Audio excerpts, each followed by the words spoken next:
Beleza, estou gravando aqui. Pessoal, em relação às avaliações, deu tudo certo, tá bom? Tudo ok com todo mundo aí que a gente fez as entrevistas na semana passada. Eu devo postar a nota. Minha intenção é postar até amanhã, tá? Vou postar lá no Moodle até amanhã, tá bom? E o aviso que eu queria dar pra vocês é que essa semana agora vai ser minha última semana no IFES, né? Então eu estou como substituto, né? E meu contrato ia acabar no final do período, só que eu consegui a bolsa de doutorado, então eu tenho que encerrar o contrato um pouquinho antes, tá bom? Eu ainda não sei quem vai entrar no lugar, né? Eu conversei com o Gripa hoje, ele falou que ainda tá decidindo isso, né? Provavelmente vai ser outro substituto que vai vir de fora. Porém, a nossa disciplina, como vocês sabem, né? Ela tá na reta final, né? No Callister eu tenho 2 capítulos para dar, que é a aula de hoje, capítulo 9, e o capítulo 10, que é o de semana que vem. Que deveria ser semana que vem, né? Então, assim, pro próximo professor ficaria um capítulo e finalizar as notas e finalizar o curso só, né? No caso, nossa disciplina. A ideia, até conversei isso com Gripa, né? Que o professor que assumir também não vai mudar a nossa dinâmica aqui de avaliação de tudo, né? Talvez tire a entrevista, só corrija a lista. Enfim, não sei. Mas a tendência é que fique bem parecido com o que já tá bom? Então, assim, eu vou dar a aula de hoje, que eu já adianto que vai ser um pouquinho longa, tá? A aula ela é um pouco comprida, a gente não pôde... A gente teve esse feriado aí de segunda-feira que acho que colocar uma aula na segunda-feira não seria interessante aí pra ninguém. Então, eu vou fazer a aula um pouquinho mais longa hoje. Aí amanhã eu já posto as notas de vocês, né, incluindo as notas da lista 2. E na sexta-feira, né, que é meu último dia, eu já pretendo postar tudo isso no sistema acadêmico, né? Então, assim, se vocês olharem a nota de vocês, no caso amanhã, e ver que tem algum erro, alguma coisa que vocês acham que estão errado, vocês entrem em contato comigo para eu conseguir corrigir ainda, tá bom? Que aí eu consigo corrigir até sexta-feira. Beleza? Mas é isso, gente. Alguém tem alguma pergunta para fazer?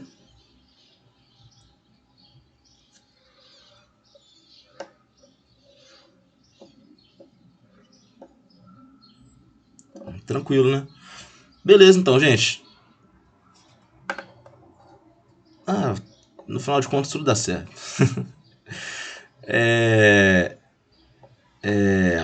Então, eu vou começar aqui, gente, compartilhar a tela.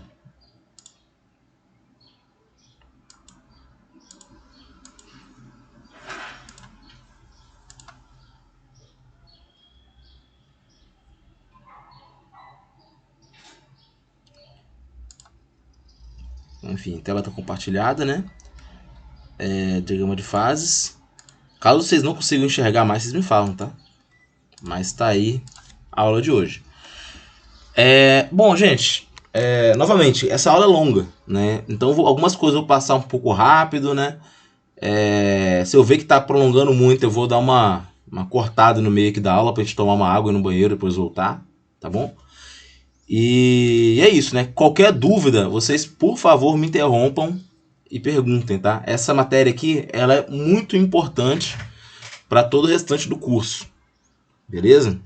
Toda disciplina que tem materiais, vocês acabam passando por essa parte da matéria.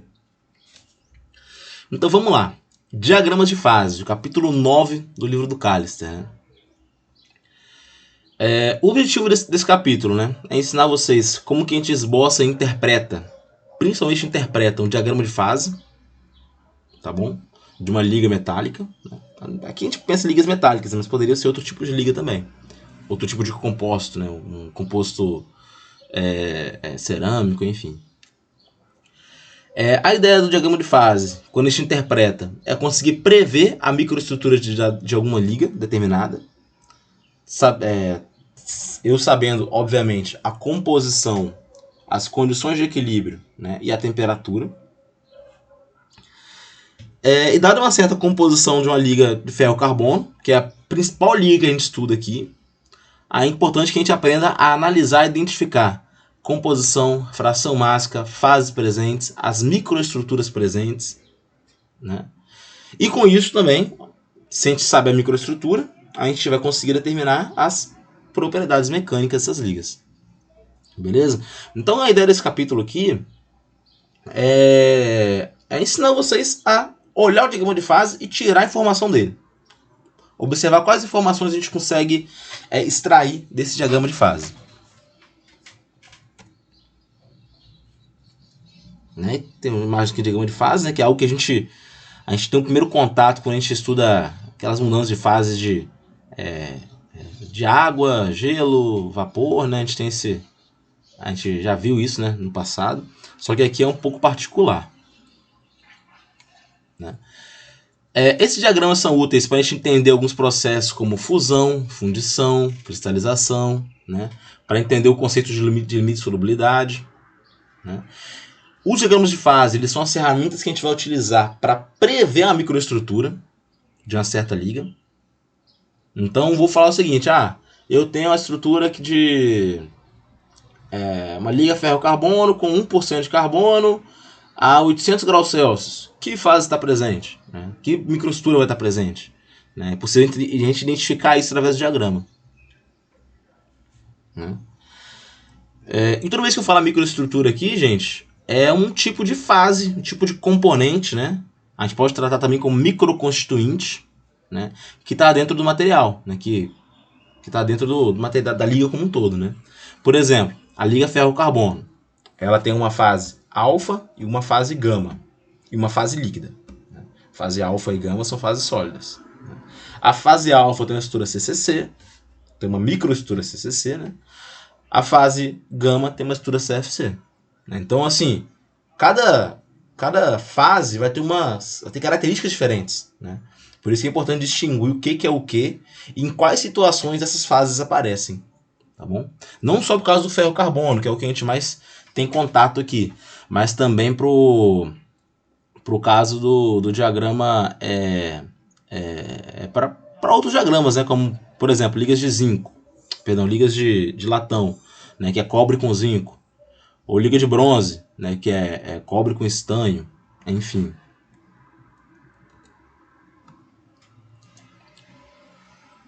Né? Para entender o diagrama de fase, é importante que a gente entenda também, obviamente, o que é a cristalização, o que é a solidificação dos materiais. Né? Aqui eu vou estar sempre falando de materiais que estão de fases, né, sólidas e fases líquidas. Né? Então vai ter transformações de fase acontecendo. Né? O sólido, a gente já viu, tem a estrutura cristalina. Então, para ele ser formado, deve haver um processo de cristalização, né, que é a solidificação do material. O líquido tem uma estrutura bem diferente, né? Uma estrutura mais desorganizada. Né? A gente já sabe disso lá da física.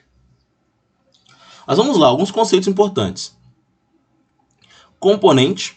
Né? Componente é o elemento que vai formar a liga, seja ele puro ou não. Né? Então, novamente, latão é o cobre com zinco. Né? Aço é ferro com carbono. Né? Enfim, tem a liga de cobre com alumínio. Tem a liga de prata com níquel. Enfim, tem várias possibilidades. Tá? Cada um desses é um componente. Né? Esse componente pode ser puro ou não. Né? Nesses exemplos que eu citei só ligas formadas de componentes puros. Né? Mas eu também poderia ter algum tipo de diagrama, como que eu já vi alguns cerâmicos, né? Que às vezes é óxido de magnésio com óxido de alumínio, né? Falando assim por alto. Né? São dois componentes que não são puros. Né? Mas é mais comum aqui pra gente visualizar ligas com elementos puros, tá bom?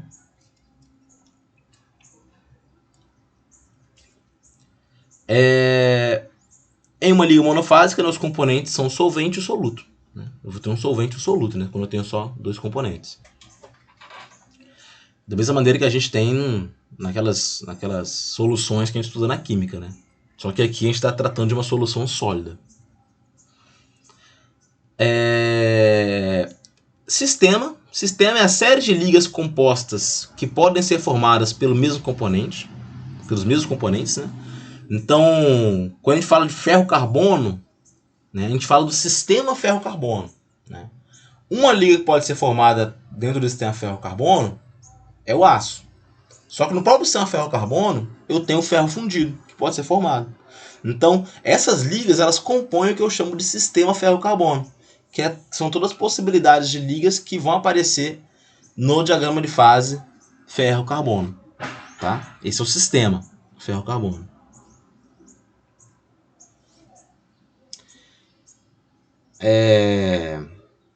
A solução sólida é quando eu tenho um soluto adicionado à matriz de elementos diferentes. Né? Então eu tenho um soluto e um solvente. Isso é um conceito bem fácil de entender. Né? Limite de solubilidade é outro conceito bem importante. Tá bom? Isso lá da química, né? O professor de química geralmente traz como exemplo um copo de água que a gente vai colocando açúcar nele. Né? A água ela absorve o açúcar, né? O açúcar ele solubiliza na água até certo ponto. Né? Chega um ponto onde a mistura de água com açúcar fica saturada. Ou seja, se eu adicionar mais açúcar, ele não vai se solubilizar, ele vai direto para o fundo do copo. Vai formar uma solução super saturada. Né? Esse limite de solubilidade é exatamente esse limite. Né? É o quanto de soluto que o meu solvente consegue, entre aspas, dissolver. Tá bom? Então é sempre pensar na ideia da água com açúcar. Né? Aqui eu tenho limite de solubilidade para algumas fases. Tá bom?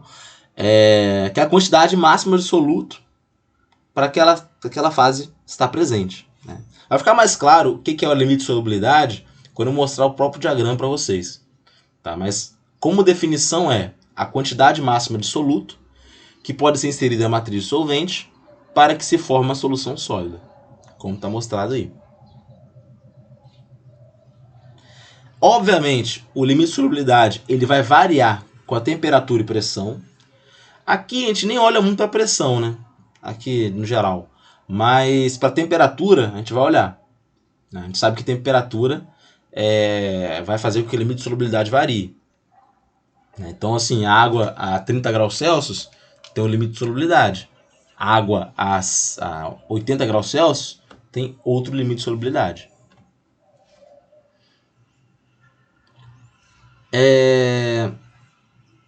Essa mudança do limite de solubilidade costuma estar relacionada à mudança de estrutura cristalina. Tá? Como eu falei, ferro-carbono é o exemplo sempre clássico que a gente dá. Né? Ferro-carbono, que é o aço. Eu tenho a estrutura alfa e a estrutura gama. Cada a fase alfa e a fase gama, as duas com estruturas cristalinas diferentes. Né? Então, o limite de solubilidade vai estar relacionado com a mudança dessa estrutura cristalina. Beleza? Com alterações dos parâmetros de rede, né? Com o surgimento de alguns defeitos cristalinos. Tá bom?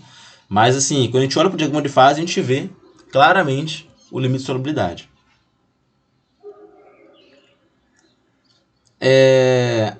Aqui tem um exemplo mostrando a água com açúcar, né? Que é o exemplo clássico. Né?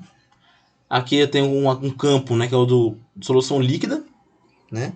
Essa linha vermelha aqui mostra o limite de solubilidade. Né? A partir disso aqui, em composição, né? Eu vou ter que começar a formação de uma solução supersaturada. Né? Beleza? Então aqui está o limite de solubilidade. Você pode observar que, à medida que a temperatura varia, esse limite também varia. Né? Aqui em temperatura de 0 graus Celsius, né, próximo de zero, o limite está em 60% aqui de açúcar. Quando eu estou a 100 graus Celsius, aqui próximo de 100, o limite está a 80% de açúcar. Tá bom? Então é o limite de solubilidade aqui. Fase, né? Vamos lá. Na física, quando a gente estuda fase, né, a gente pensa mais em estado da matéria. Né? Que é estado sólido, líquido, gasoso. Né? A gente fica muito preso nisso, né, em algumas situações. Aqui pra gente, fase é qualquer porção homogênea do sistema. Né? Novamente, eu falei que no ferro-carbono eu tenho uma fase que é fase alfa. Né? É uma fase sólida, né, que tem que é homogênea em si. Toda ela tem uma estrutura CCC bem definida, né, tem características e propriedades bem definidas. Né? Então é uma porção homogênea. Por isso que a gente chama de fase. Né? Uma fase do sistema. Né? É importante falar que eu tenho um sistema simples, onde eu tenho duas fases ou uma fase só. Tem os sistemas mais complexos, onde eu tenho 4, 5 fases, e tem os sistemas bem mais complexos, né, que eu posso ter 10, 15 fases possíveis na estrutura, tá bom? Isso depende muito de qual liga a gente está avaliando. Obviamente, as propriedades analisadas dentro de uma fase são uniformes e constantes, tá? As propriedades dentro da mesma fase são uniformes. E se houver qualquer diferença de estrutura química ou física, já vamos ter explicitamente uma outra fase, né? Então, o que eu falei do exemplo do ferro-carbono, né? Alfa e gama são fases bem diferentes, assim, questão de microestrutura. São porções bem diferentes, então a gente fala que são fases diferentes.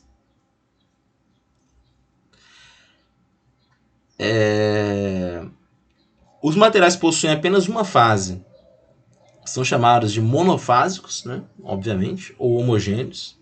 E aqueles com múltiplas fases são chamados de misturas ou heterogêneos, né? Só pela nomenclatura aí mesmo.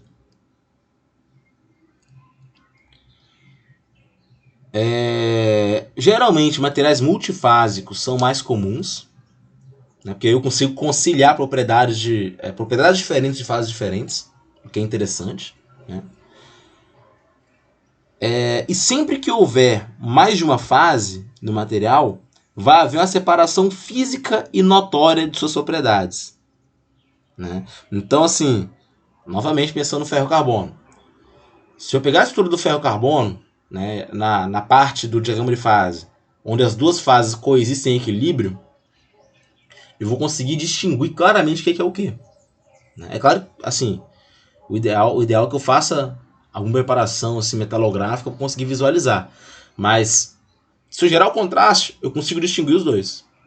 Se eu fizer um ensaio de dureza, que eu já falei aqui em algumas aulas com vocês, em uma fase, em outra, eu vou ter resultados diferentes, né?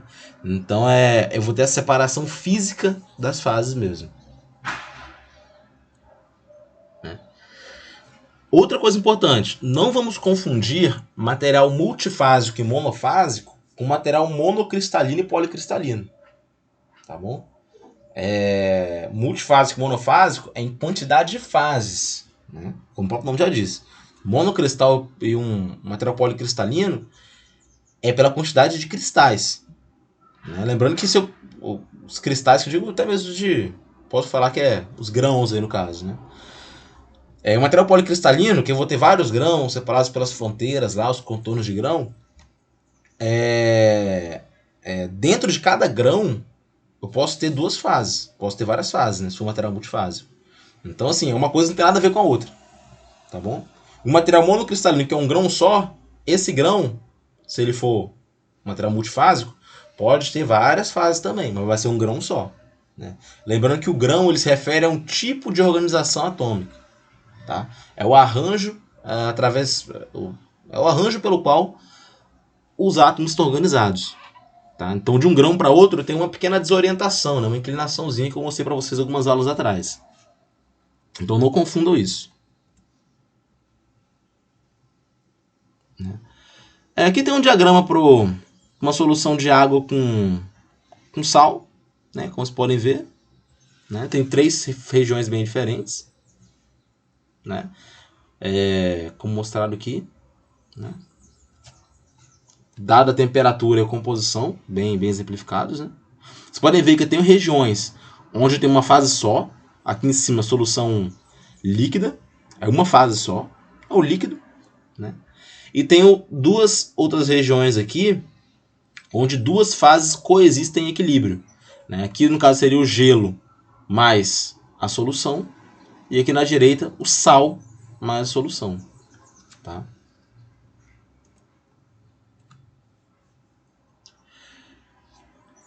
Microestrutura. A microestrutura é a parte do material que é microscopicamente visível e que vai apresentar um conjunto de fases em equilíbrio e como essas fases vão se organizar e interagir, tá? É a forma com a qual o material está arranjado microscopicamente, né?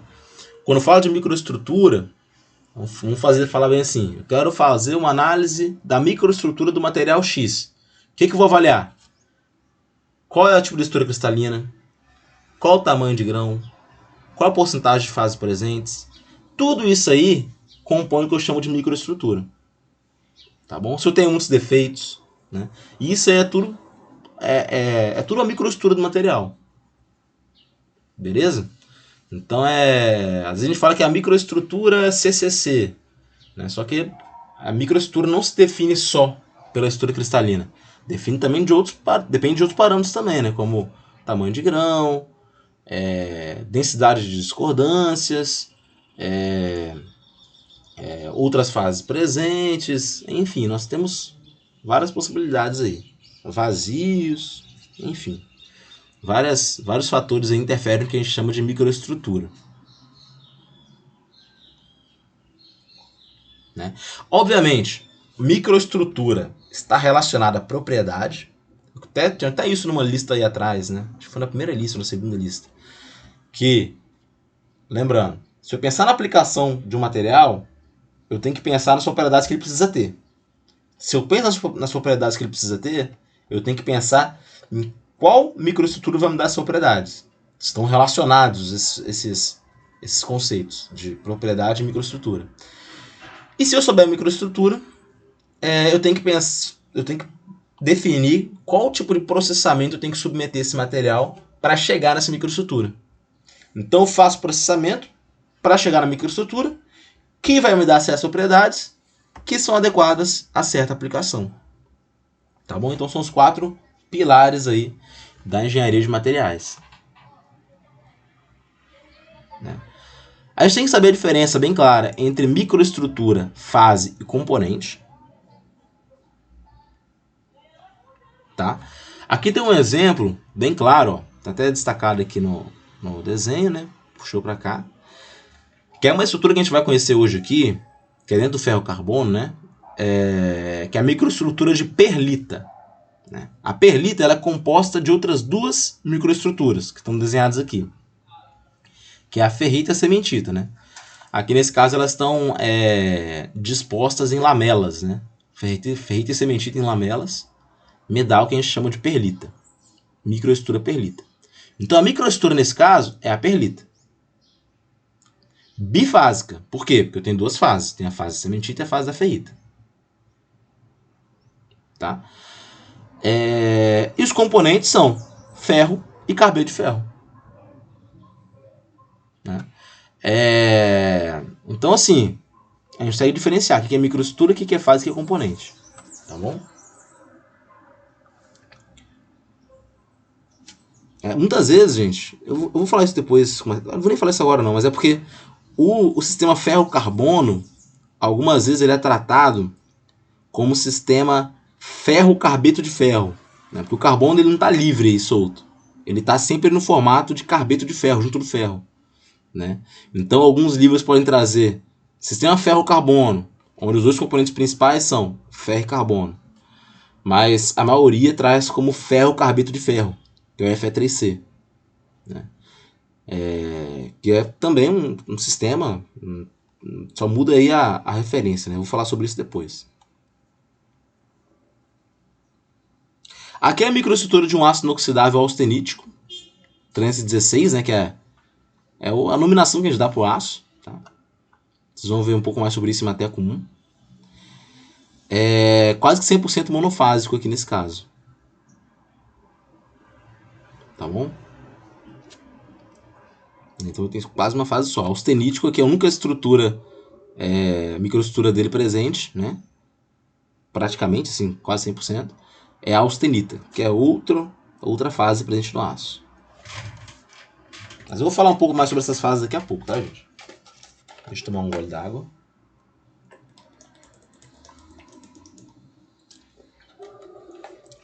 Bom, vamos lá. Equilíbrio de fase.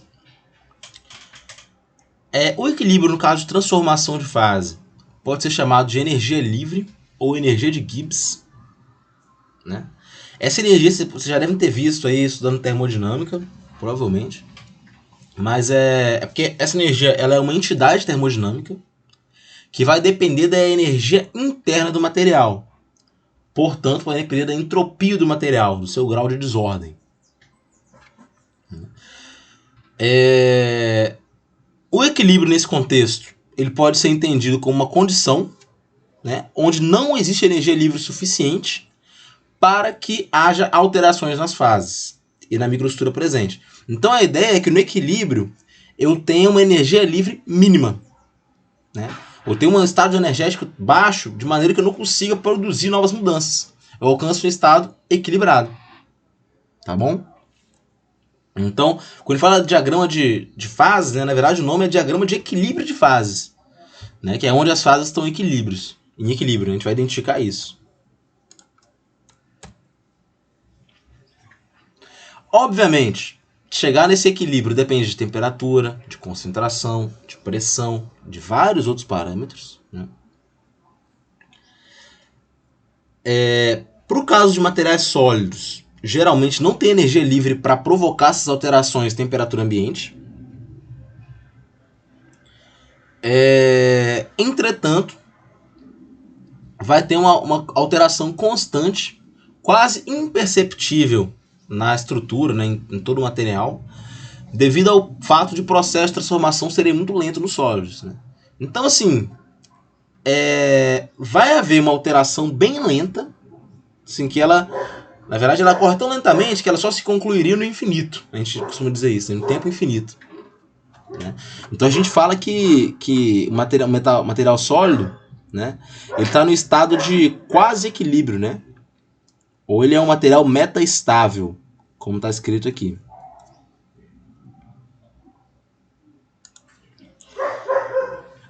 Os diagramas de fase, em geral, apresentam apenas condições de equilíbrio dos sistemas. Tá? Apenas condições de equilíbrio.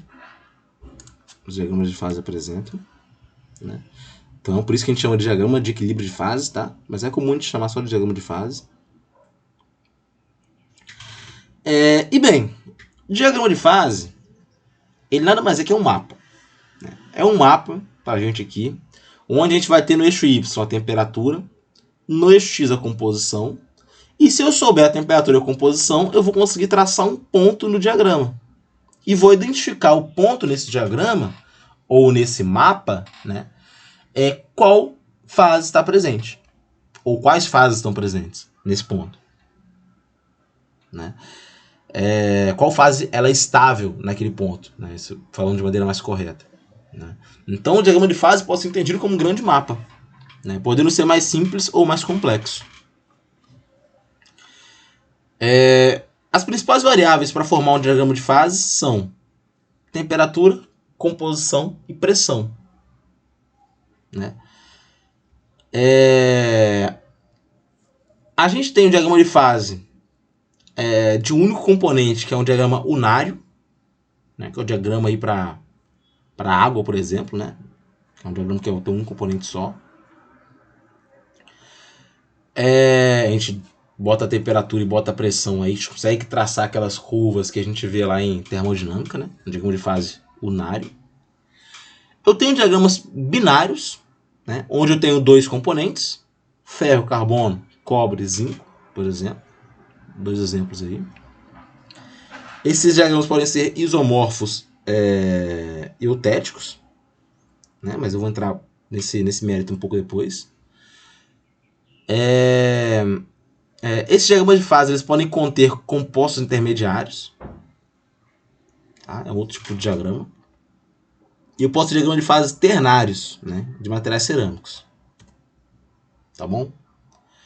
Aqui eu tenho um material que tem um diagrama de fase para um material completamente puro, né? A composição está constante, então eu analiso a pressão e a temperatura. Você pode observar como é para a água, né? Tem o sólido, líquido e vapor, né? Bem definido aí as três linhas, né, de fase, né? No sistema binário, como eu falei, a gente mantém a pressão constante, geralmente em 1 atm, e plota um gráfico da temperatura no eixo Y em função da composição no eixo X. Tá bom? Esse é o sistema binário, né? O diagrama de fase geralmente vem dessa maneira, tá? A gente não costuma meter a pressão no meio, não. A gente trava a pressão como constante em um ATM e começa a lidar com temperatura e composição. Sistemas isomorfos, né? Eles são assim chamados por terem solubilidade completa de um componente no outro, né? Ou seja, aquelas regras de Helmholtz, né? Que eu comentei com vocês lá em solução sólida substitucional. Elas são atendidas, né? Em questão de estrutura cristalina, de valência, raio atômica e eletronegatividade. Então é como se houvesse solubilidade completa mesmo, de um componente no outro. E o melhor exemplo disso aí, do sistema isomorfo, é o sistema da liga cobre e níquel, né? Onde eu tenho uma fase só, que é a fase alfa, né? Uma fase intermediária, que é alfa mais líquido, né? Na verdade, uma fase não, né? Uma região bifásica, né? Aqui no meio. E aqui em cima a fase líquida, né? Esse daqui, ó, é um sistema isomorfo binário, é o primeiro diagrama que eu estou mostrando para vocês aqui, né? No eixo Y eu tenho a temperatura, no eixo X eu tenho a composição de níquel, no caso, né? Então eu tenho duas linhas aí que são linhas interessantes para a gente, que é a linha líquidos. O que é a linha líquidos, né? É a linha que separa o líquido da região bifásica, que é essa curva vermelha superior aqui. E eu também tenho a linha sólidos, que é a região que separa o sólido da região bifásica. Perdão, é a linha que separa a região sólida alfa para a região bifásica alfa mais L. Beleza? Tem a linha líquidos e a linha sólidos. Vocês podem observar que nesse canto direito aqui do diagrama, eu tenho 100% de níquel, né? E quando eu tenho 100% de níquel, vocês podem ver que a transição do estado sólido para o líquido, obviamente, não vai passar pela região bifásica, né? Então aqui, ó, em 1453 graus Celsius, está definido o ponto de fusão do níquel. Ou seja, quando eu tenho 100% de níquel, só níquel, eu passo do estado sólido para o estado líquido em 1453 graus Celsius. Ao mesmo passo que, se eu olhar aqui na esquerda, onde eu tenho 0% de níquel, ou seja, 100% de cobre, eu tenho que a transição da fase sólida para a fase líquida vai ocorrer em 1085 graus Celsius. Tá bom? Então aqui é o ponto de fusão do cobre puro, né? Aqui em cima o ponto de fusão do níquel puro, né? Então assim, ó, do diagrama de fase eu já extraí os dois pontos de fusão, já sei o que é a linha líquida, ou seja, se eu der uma temperatura ou composição, vocês serão capazes de me dizer onde que tá, se esse ponto vai ser sólido, vai ser bifásico ou vai ser líquido, né? E aí a gente já tem algumas informações a respeito da liga, né? Essa daqui é obviamente uma liga bem simples, né? Cobre e níquel é um sistema isomorfo, né? Bem mais tranquilo de se analisar. Um ponto importante de se falar, né? Em várias ligas diferentes, cobre com níquel, chumbo com estanho, prata com, prata com cobre, enfim, várias ligas diferentes, vocês vão ver que a gente vai denotar sempre as fases sólidas por letras gregas, né? Então aqui tem uma fase só, então coloco só alfa, né? Se tivesse duas, talvez apareceria um alfa e um beta, né? Então a gente sempre denota por letra grega. E outro ponto importante, a fase alfa dessa liga aqui de cobre com níquel, ela não tem nada a ver com a fase alfa de uma liga ferro com carbono. É só a nomenclatura que a gente dá, tá bom? Então se eu pego um diagrama de fase de cobre com zinco e pergunto sobre a fase alfa, você vai descrever uma fase totalmente diferente dessa fase alfa desse diagrama aqui de cobre com níquel, tá bom? Cada diagrama tem suas próprias fases particulares, com propriedades particulares, com microestrutura particular, beleza?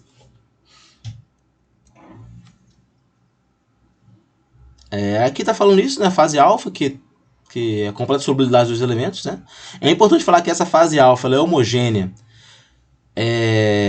só que é uma porção homogênea, né, da mistura. Só que isso não quer dizer que ela vai ter a mesma composição, né? Por exemplo, a fase alfa, aqui mais na direita, ela vai ter muito mais níquel do que cobre. E a fase alfa aqui na esquerda, ela vai ter muito mais cobre do que níquel, né? Então a composição pode mudar dentro aqui dessa fase alfa. Mas a fase ela é uma porção homogênea, então ela tem propriedades aí homogêneas, assim, digamos assim. Aqui tem a linha líquidos e sólidos, que eu já falei.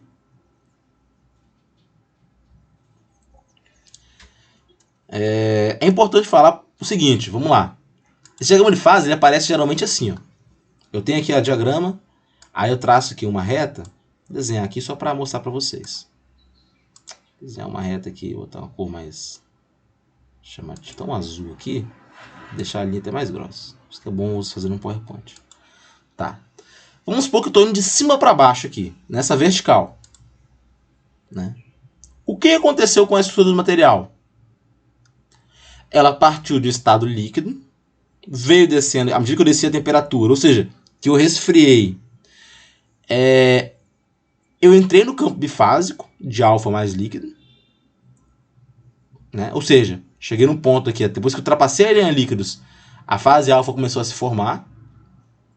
Depois que eu ultrapassei a linha sólidos, eu não tenho mais fase líquida, eu tenho só a fase alfa. Então desci mais temperatura aqui, ó, e no final de contas eu tenho só a fase alfa. Então essa linha aqui que eu desenhei, eu posso falar que ela está representando uma transformação de fase. Que eu passei da fase líquida, cruzei a região bifásica, alfa mais líquido, e finalizei na região alfa. Tá bom? É uma transformação de fase que está acontecendo.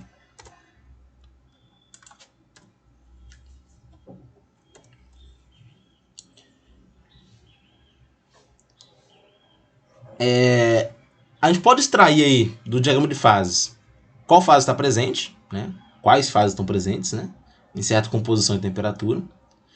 E a gente pode identificar também a composição e a quantidade, né, de cada fase, né? Analisando a localização dela no diagrama de fase, né? A gente vai analisar. Então, para identificar a fase presente, é só fazendo simples, né? Vamos voltar aqui, ó. Se eu perguntar 80% de níquel a 1300 graus Celsius, ó, 80% de níquel, trouxe para cá, ó, a 1300 graus Celsius. Tracei outra linha aqui, ó. Esse ponto aqui está onde? Está na fase alfa. Acabou. Identifiquei qual fase está presente. É bem simples.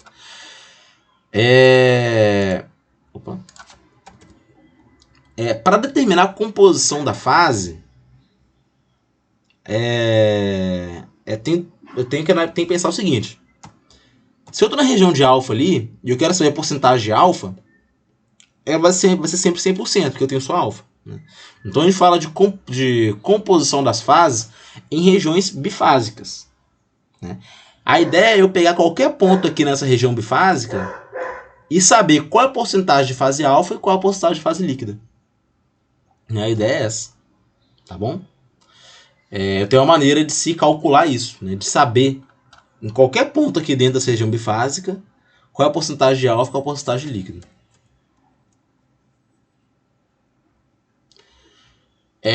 A ideia aqui, vou nem ler o que está escrito lá, vou falar o que está aqui. É fazer o que a gente chama de regra da alavanca. Né? Regra da alavanca. Talvez aí quem já fez o curso técnico já tenha visto isso antes, né? Não sei se viram ou se não viram. Mas o que é essa regra da alavanca? Vamos lá. Vamos supor que eu quero saber a composição aqui nesse ponto verde. Eu quero saber qual é a composição aqui. Bom. O que eu faço? Eu vou traçar essa linha que aqui está mostrada como azul, né, tracejada, que a gente chama de linha de amarração, que é uma linha isotérmica, ou seja, uma linha horizontal que passa por esse ponto verde e bate tanto na linha líquidos quanto na linha sólidos. Então é uma linha horizontal passando pelo meu ponto de interesse e que toca tanto a linha líquidos quanto a linha sólidos. Essa que é a linha de amarração. O primeiro passo é traçar essa linha aqui. Beleza? Tracei a linha, eu tenho que identificar qual é a porcentagem de fase nesse ponto aqui, onde onde a linha de amarração bate na linha sólidos, e qual é a porcentagem no ponto onde a linha de amarração intercepta a linha líquidos, né? Aqui eu identifiquei como 40 e 29. 40% aqui de níquel e 29% de níquel também. São duas composições aqui, né? Então a ideia é essa. Eu tenho que saber essas duas composições e, obviamente, tenho que saber a composição referente a essa linha verde aqui, ó. Essa linha aqui no meio. Tem que saber a composição dela também. Tá bom? Que deve estar aqui mais ou menos entre 33, 34 aí, né? Que é o valor de interesse para mim, né? Então vamos lá. Primeiro passo é o seguinte: tracei a linha de amarração, né? Segundo passo, anotar as interseções. Já fiz isso. Terceiro passo, traçar as linhas verticais. Já traçou aqui, ó, como está mostrado, né? E quarto passo, identificar aqui as porcentagens que estão mostradas aqui, as composições. Beleza? Né? Então, só estou pulando aqui, gente, depois que eu acho mais fácil eu falando aqui do que exemplo que eu mostrar. A ideia é aplicar nessa fórmula aqui, né? É o seguinte, vocês podem ver que eu tracei aqui que está traçado aqui um valor de R e um valor de S. O R é a distância da linha líquidos até o ponto de interesse. E o S é a distância da linha sólidos até o ponto de interesse. Tem o valor de R e de S. A ideia é basicamente o seguinte: a porcentagem nesse ponto verde aqui de fase líquida vai ser S, esse valor de S, sobre o comprimento total da linha, né? E a porcentagem de fase alfa nesse ponto verde aqui vai ser R dividido pelo comprimento total da linha, né? Então aqui, ó, tá mostrado aqui na equação, ó, porcentagem de líquido vai ser S dividido por R mais S. Porcentagem de alfa, né? Aqui é alfa embaixo. Só corrigir isso aqui. Não pode confundir vocês. Pronto. Porcentagem de alfa é R sobre R mais S, né? Então, assim, a gente sempre pega o lado oposto, né? Se eu quero saber a porcentagem de alfa, eu pego esse comprimento de R e divido por R mais S. Se eu quero saber a porcentagem de líquido, eu pego S e divido por R mais S, né?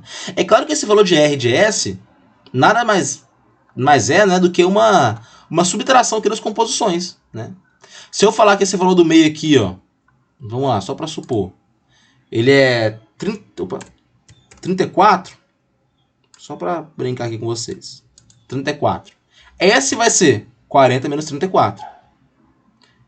R vai ser 34 menos 30. Né? E R mais S vai ser quanto? 40 menos 30 não, menos 29, né?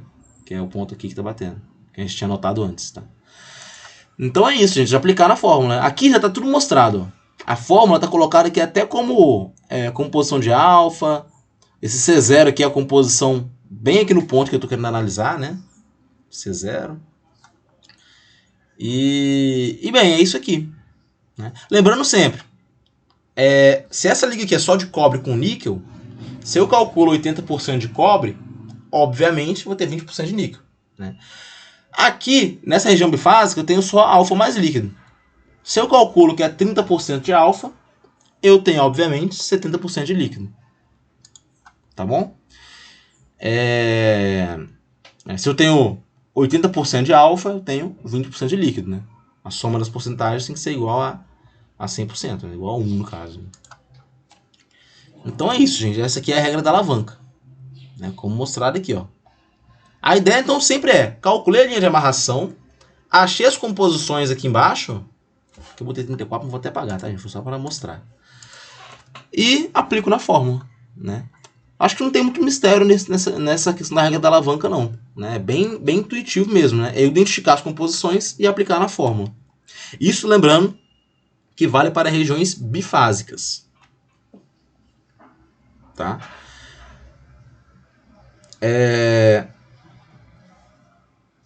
Como está escrito aqui, ó, a regra da alavanca ela consiste em dividir o comprimento do segmento da linha de amarração, que vai da composição global até a linha de interseção com a região contrária a que se deseja determinar a porcentagem. Né? Em seguida, divide esse valor pelo comprimento total da linha, né? Que pode ser achada pela diferença de composição. Então, é basicamente seguir o que está na fórmula aqui, gente. Não tem muito mistério. Né? Isso vai me dar a porcentagem de fase alfa e porcentagem de fase líquido nessa região bifásica. Né? Aí aqui tem um exemplo, ó. Achar as fases presentes, a composição e a fração máxima de uma liga com 30% de níquel e 70% de cobre a 1225 graus Celsius. Novamente, pontinho verde aqui, ó, 1225. Né? Pontinho verde. Eu já sei que a fase vai ser alfa sólido mais líquido. Né? Essas são as fases presentes. Composição, né? A composição da fase alfa aqui, ó, se refere à composição desse ponto onde a linha líquidos bate. Que vai ser, ó, perdão, que a linha sólidos bate, né? Que vai ser 37% de níquel, que é esse ponto aqui, com, obviamente, 63% de cobre. A composição da linha líquidos, ela vai ser 26% de níquel, né, que é esse ponto preto aqui da esquerda, com 74% de cobre. É a composição de cada fase ali dentro. Tá? Composição de cada fase. Agora, a porcentagem da fase é aplicar na fórmula lá. Né? Porcentagem líquido, aplico na fórmula, eu acho 63,6% de níquel. Né? Sei que o total tem que dar 100%. Eu sei que vai dar aí, na verdade é 36,4% aqui, né? Mas deixa ele que tá. 36,4% aí por cento de fase alfa. Né? Então é bem tranquilo, gente. É só traçar a linha de amarração, né, na temperatura que ele está pedindo para analisar, e encontrar aqui as frações, tá bom? Lembrando o seguinte, destacando, fase é a região que o ponto está. Aqui no caso é alfa mais líquido. Composição vai ser as composições desses pontinhos pretos aqui nas extremidades da linha de amarração, né, que é onde bate na linha líquidos e na linha sólidos. O ponto que bate na linha líquidos vai me dar a composição da linha líquidos. Aliás, perdão, a composição da fase L. O ponto que bate na linha sólidos vai me dar a composição da fase sólida. Né? E depois eu aplico na regra da alavanca, que é a expressão aqui, e encontro as frações. Né? Bem tranquilo. Beleza? Alguém aqui tem alguma dúvida em relação a isso até agora?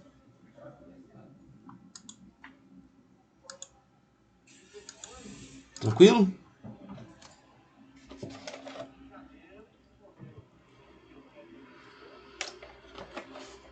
Bom, vamos lá então. Resfriamento em condições de equilíbrio.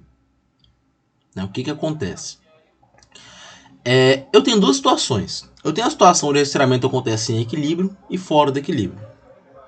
Em equilíbrio é quando o resfriamento ele é muito lento. Né?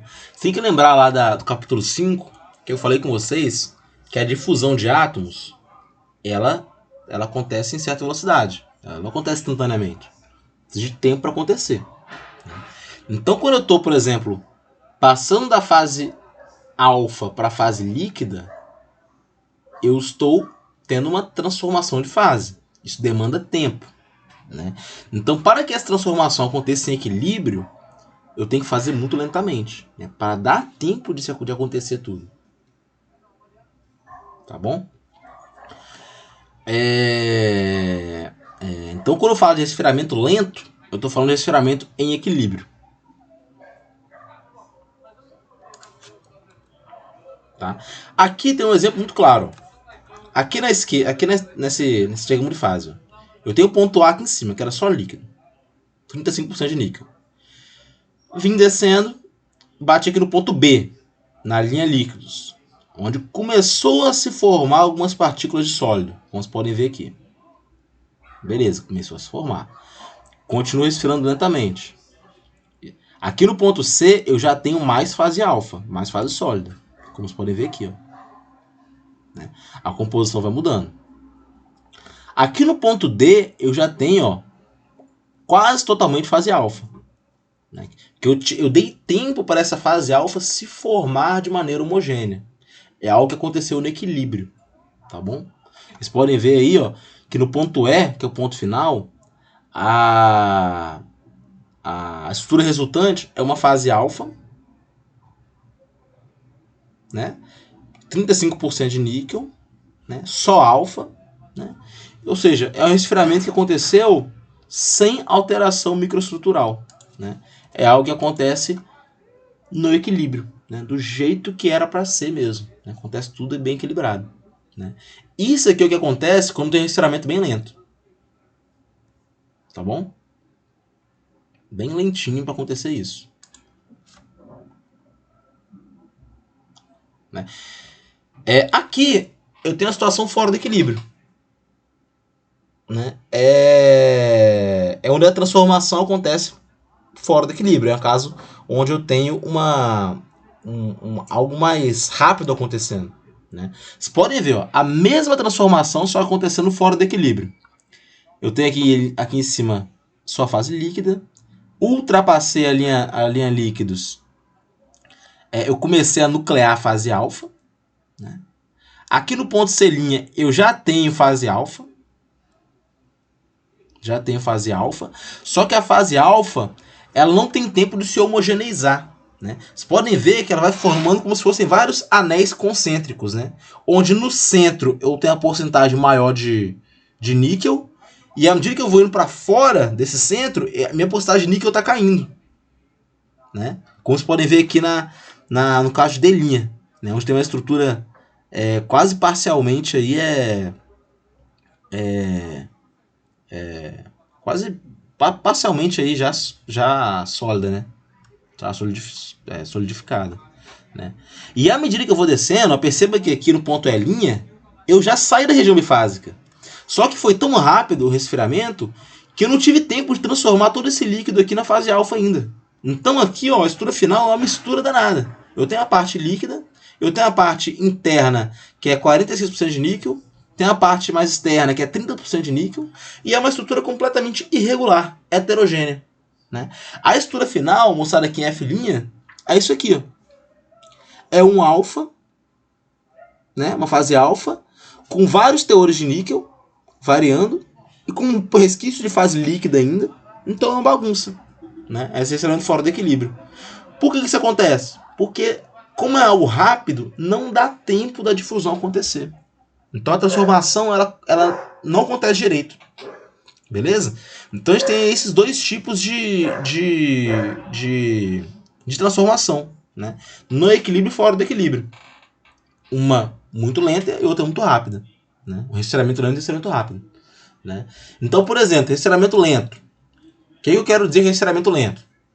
Pense num... Você está fazendo um bolo. Você deixou ele no forno, né? Botou no forno, acabou, tá pronto. Se você deixar o bolo lá dentro da forma, para ele ficar esfriando dentro do forno, ele vai demorar muito a resfriar. Então esse seria um resfriamento bem lento, né? Agora, se eu pegar a forma com um bolo e jogar dentro de um balde d'água, ela resfria quase instantaneamente. Então é um resfriamento muito rápido, fora do equilíbrio. Beleza? Agora, pensando em peças, né? Se eu tenho um parafuso, por exemplo, ele está no forno, acabou o tratamento que estou fazendo nele, eu só desligo o forno e deixo ele resfriando lá dentro. Devagar. É um resfriamento bem lento, bem controlado, no equilíbrio. Agora, se eu pego esse parafuso, tiro do forno e coloco num balde de óleo, ele vai resfriar muito rápido. Muito rapidamente, né? Então, se está ocorrendo alguma transformação de fase, essa transformação ela pode ser prejudicada, né? Ou em alguns casos pode ser algo que seja feito de maneira proposital, por causa disso, por causa desse resfriamento rápido, né? Então, em todo tipo de tratamento térmico que a gente faz em materiais, a taxa com a qual a gente resfria é muito importante. Beleza?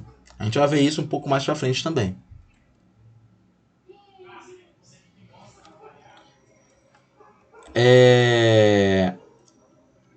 Aqui está falando sobre as propriedades mecânicas de ligas isomorfas, né? Vocês podem ver que, por mais que, no caso aí do cobre e do níquel, né? Um material ajude o outro em algumas propriedades, isso não é uma ciência exata, né? Teoricamente. Né? Vocês podem ver que o cobre, por exemplo, o cobre com níquel, se aumenta a porcentagem de níquel, o LRT ele vai crescendo até um máximo aqui, mais ou menos 60% de níquel. Depois disso aí, se eu aumentar o teor de níquel, ele cai. Né? Por outro lado, a dutilidade, né, representada aqui pelo alongamento, é o contrário. Ela vai caindo até o mínimo aqui, mais ou menos 60% de níquel, depois sobe. Lembrando que isso é um comportamento esperado, né? Uma vez que aumento de resistência mecânica implica em queda de dutilidade. Né? Então como está mostrado aí, né? Nesse caso.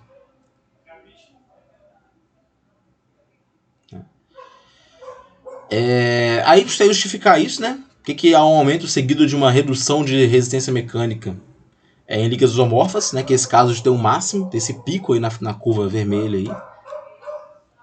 Isso acontece porque tem um aumento na quantidade de solução sólida, inicialmente com o aumento da concentração. Então eu aumento a quantidade de solução sólida, né? Que depois que eu atingir um patamar máximo, ele é reduzido. Ou seja, acontece a completa solubilidade. Esse é um comportamento que acontece mesmo. Tá bom? Pessoal, vocês querem dar uma pausa de 5 minutos ou pode seguir?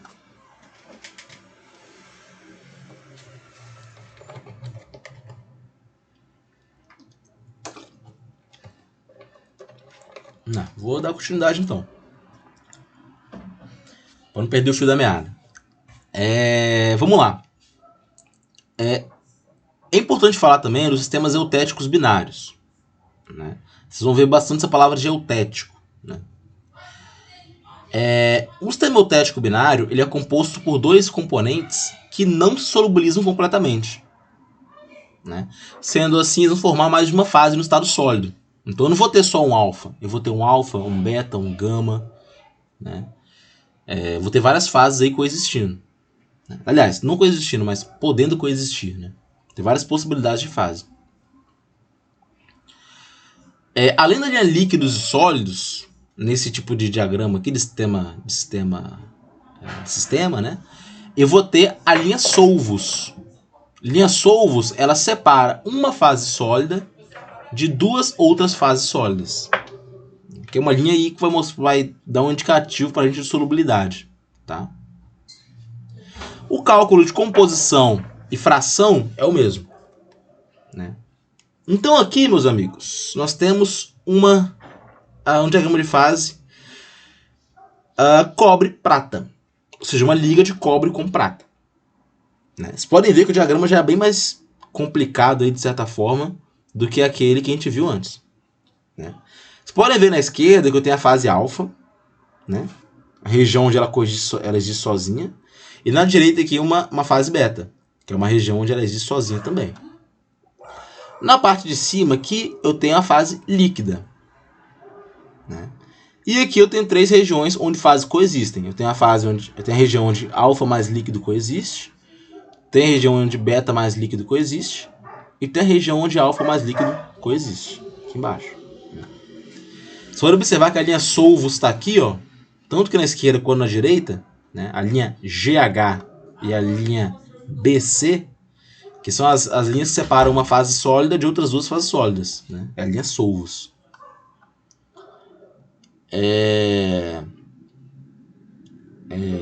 Tem as linhas líquidos aqui em cima, né? Que é AE e EF, né? Duas linhas líquidos. As linhas sólidos é AB e EG. Vocês podem observar aqui que a solubilidade máxima da fase alfa, né, vai ser em 8% de prata. Essa quina aqui, né? Esse ponto máximo aqui de solubilidade. Ou seja, acima disso aqui, a fase alfa ela não existe mais sozinha. Tá? Esse é o limite de solubilidade. tá bom? Similarmente, a gente pode falar do limite de solubilidade aqui da fase beta, né? Que está aqui nesse ponto indicado por G aqui. Aqui vocês podem ver que está escrito enormemente, com a setinha mostrada amarela aqui, o que a gente chama de reação eutética. Toda vez que eu ouvir falar a palavra eutética, é um líquido se transformando em dois sólidos. Um líquido se transformando em dois sólidos.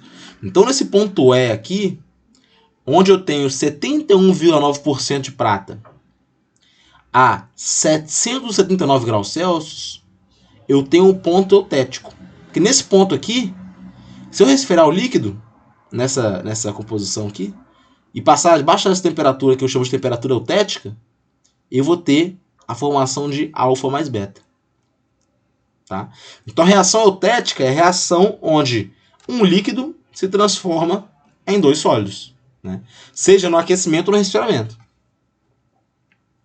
Tá bom? Esse ponto é chamado de ponto invariante, né? Pode ser chamado assim, né?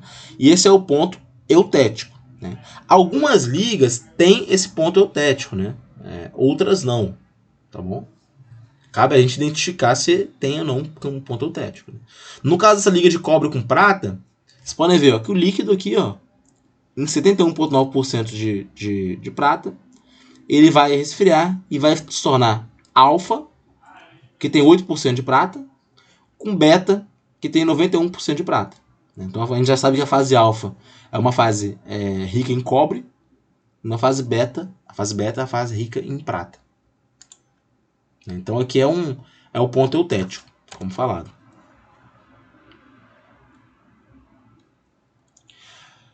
Apenas nessa isoterma que passa pelo ponto da reação eutética, coexistem três fases distintas, né? As demais regiões do gráfico têm uma ou duas fases em equilíbrio.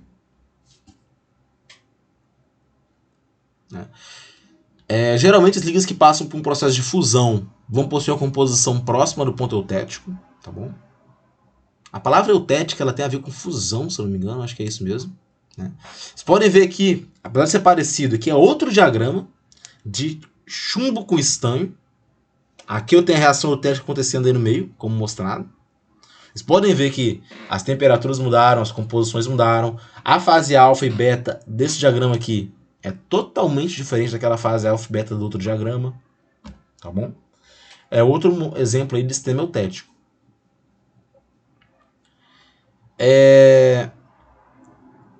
Aqui eu tenho mostrando aqui um pouco de questão de gelo com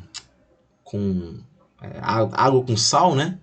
Mas eu não vou nem entrar nesse mérito aqui. Mas a gente pode falar que, de certa forma, acontece uma ligação, uma reação eutética ali, né? Onde o líquido ele pode se transformar,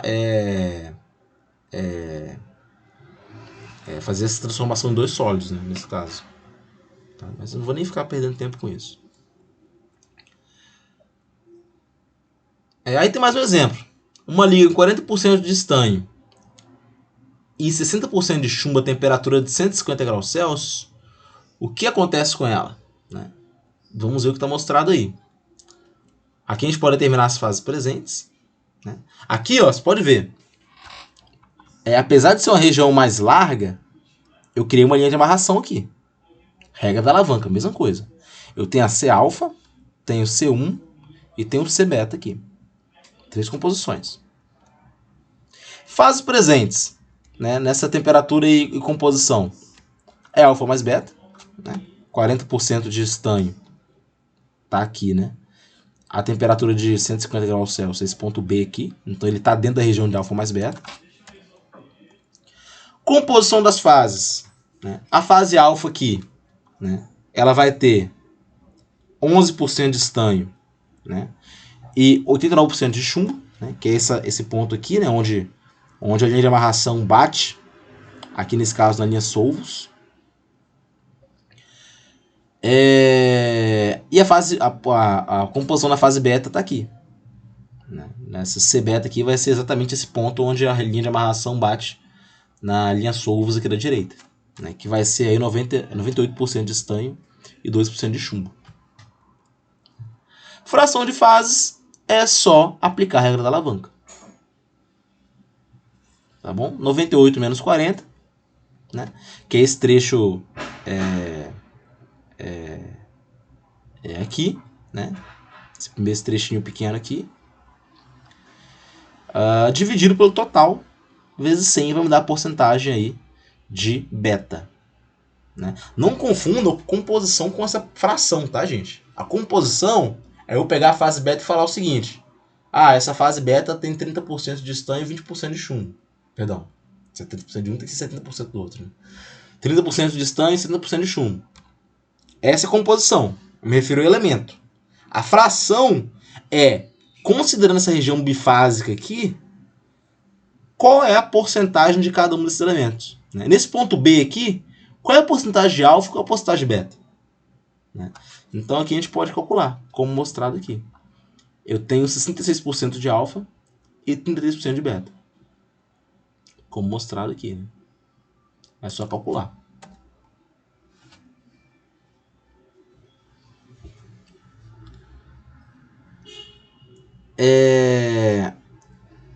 As microestruturas eutéticas, elas são bem particulares. Né? Elas podem apresentar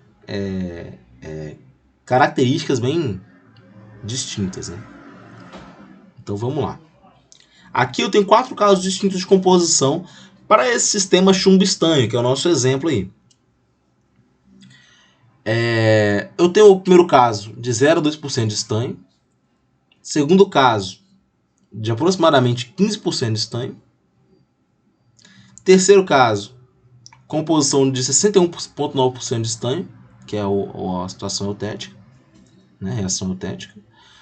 E composição de 18,3% a 61,9% ou superior. Tem esses 4 casos aí. Primeiro caso, de 0 a 2% de estanho. Vou voltar aqui no gráfico. 0 a 2% de estanho, aqui, eu tenho basicamente a região alfa, apenas. Né? Como está falado aqui. Ó. É a transição das fases de equilíbrio. Né? De líquido para líquido mais alfa para alfa. Né? A última transformação de fase acontece de modo que haja 100% da fase alfa. Né? Nesse caso, todo o chumbo e o estanho estão distribuídos dentro da fase alfa. Tá? Com composições igual da liga. Né? Esse aqui é até 2%. Né? Que é essa região aqui bem na parte esquerda aqui. Tá bom? Eu tenho só a fase alfa. Eu tenho a transformação do líquido, eu passo para a região bifásica, né, esse ponto B aqui, e depois fico só no ponto C. E nesse ponto C aqui, posso diminuir a temperatura até 0 graus Celsius, que a fase alfa permanece aqui em equilíbrio. A situação 2 é a situação onde eu tenho 15% de estanho. O que acontece? Aqui, ó, que é essa linha tracejada aqui do meio, eu tenho líquido lá em cima. Se eu resfriar, eu vou começar a formar a fase alfa. Né? Pensando necessariamente em equilíbrio aqui, tá, gente? Se eu passar desse ponto E para baixo, eu vou formar mais ainda a fase alfa. Né? Vou ter a formação completa que é a fase alfa. Né? Esse ponto F aqui é um ponto onde eu tenho apenas fase alfa. Né? E depois eu vou cruzar a linha solvos e vou chegar a essa composição aqui. Ó. Vou chegar a essa formatação aqui, onde tem uma estrutura que ela é majoritariamente alfa, porém com precipitados de fase beta. Isso em 15% aqui. Ou seja, se eu resfriar aqui nessa composição de 15%, eu vou cruzar 1, 2, 3, 4 regiões. Então eu vou começar do líquido, formar alfa mais líquido, ter só alfa e formar o alfa mais beta. Tá? Com a diminuição de temperatura, os precipitados de fase beta vão diminuir tamanho devido à ligeira diminuição na solubilidade de estanho no alfa. 3. Composição de 61,9% de estanho, né, o eutético. Aqui, como vocês podem ver, eu tenho outro caso. Né? Aqui eu saio do líquido e já virei alfa mais beta. né? Só que você pode ver que o alfa mais beta formado aqui é diferente do alfa mais beta que eu formei lá em 15%. Por que isso? Porque a estrutura que é gerada na reação eutética é uma estrutura muito particular, né? É uma estrutura que a gente chama de lamelar, né? A fase alfa e beta vai estar distribuída, né? Vão estar distribuídas em lamelas alternadas, como está mostrado aqui nesse desenho. Então, independente da liga, onde eu tenho reação eutética, eu tenho essa distribuição lamelar da estrutura, que é uma distribuição onde eu tenho camadas alternadas de um e de outro. Tá bom? Né? E aqui está falando, né, que no eutético o líquido vira dois sólidos, ou vice-versa, né? A estrutura resultante vai ser lamelar, em formato de lamelas. Né? Isso acontece porque a distribuição de estanho de chumbo vai acontecer no processo difusional, né? Na fase líquida, formando diretamente as lamelas. Né? Então é importante saber isso aí. A estrutura gerada na reação eutética é uma estrutura lamelar, né? Ela é formada dessa maneira aqui, ó. Através de uma frente aí, vai crescendo, né? O crescimento eutético como mostrado. Aqui na direita eu tenho uma imagem de micrografia, tá? Isso aqui não é um desenho, tá? É uma foto de uma estrutura mesmo, para microscopia, mostrando que são lamelas mesmo, alternadas, né? A parte clara sendo uma estrutura, a parte escura sendo outra. Né? Fase alfa, fase beta.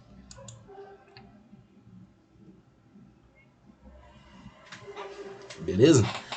Então, na região, no ponto eutético, eu tenho isso. Né? Aí vocês podem perguntar, professor, mas o que acontece se eu fizer um resfriamento, né, um pouco antes? Vou desenhar aqui, tá? Vou botar aqui bem retinho e deixar um pouco mais grosso aqui. Um pouco antes ou um pouco depois do ponto eutético. Eu vou ter estrutura lamelar ainda. O que vai acontecer? Mas vamos lá. Primeira coisa que eu quero falar com vocês é o seguinte. Antes do campo eutético, eu vou fazer uma estrutura que eu vou chamar ela de hipoeutética. E depois da reação eutética, eu gero uma estrutura que eu falo que ela é hipereutética. Esse é o primeiro ponto a se considerar. Beleza? Outro ponto é o seguinte. A reação eutética aqui ela é um divisor de águas. Na reação eutética que eu obtenho essa estrutura lamelar. Tá bom? Beleza. Então vamos lá. Então, novamente, eu só tenho estrutura lamelar quando eu passo do líquido para dois sólidos. Eu só tenho estrutura lamelar quando eu passo de um líquido para dois sólidos. Beleza. Então vamos ver o que acontece aqui na situação da estrutura hipoeutética. Eu estou lá no líquido, tenho só líquido. Esse líquido, ele vai passar essa linha de líquidos aqui e vai entrar no campo de alfa mais líquido. Ou seja, vai começar a se formar a fase alfa. Né? E quando eu passar aqui de 133 graus Celsius, né, que é a temperatura eutética, eu vou formar alfa mais beta. Né? Só que o que acontece? A fase alfa que foi criada aqui nessa região bifásica anterior, ela não vai se transformar em outra fase. O que se transforma é o líquido. Né? E o líquido, ele se transforma em quê? Estrutura em lamelas. Né? Então, o que eu vou ter resultante aqui, nessa fase final? Eu vou ter uma estrutura lamelar, né? Característico de eutético, né? Porém, eu também vou ter esse alfa que se formou anteriormente. A gente fala que é um alfa proeutético, ou um alfa primário. Né? Então a estrutura vai ser muito parecida com essa desenhada aqui. Só que no meio dela vai ter algumas ilhas de alfa, de fase alfa. Né? Porque eu formei esse alfa aqui antes de fazer a reação eutética. Então a reação que é hipoeutética, ela gera a estrutura lamelar mais o alfa primário. Nesse caso aqui. A hipereutética é basicamente a mesma coisa, só que em vez de alfa, é o beta primário que é formado. Né? Vocês podem observar ó, que eu saio da região líquida, passo pela região bifásica, onde o beta e o líquido coexistem, e chego aqui na região onde eu só tenho beta. Perdão, onde eu tenho o alfa mais beta. Né? Ou seja, eu vou ter uma estrutura lamelar com ilhas de fase beta. Vai ser a estrutura hipereutética.